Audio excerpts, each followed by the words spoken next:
Should you buy the heated accelerator or no heat accelerator eco? Let's make the choice simple. The standard accelerator is the heated platform with adjustable heat control.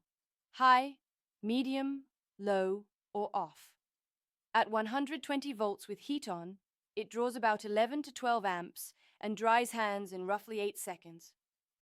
The Accelerator Eco removes the heating element using only about 4.3 amps. It still dries hands in about 10 seconds, but lets you run 2 or 3 units on a single 20 amp circuit.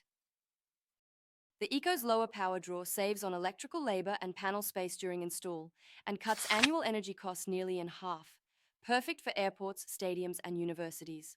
Add the optional HEPA filter for the most hygienic hand drying on both the heated and non-heated models.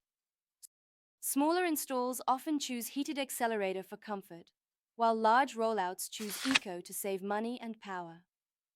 Visit ProDryers.com to compare every model, confirm circuits, and buy with confidence.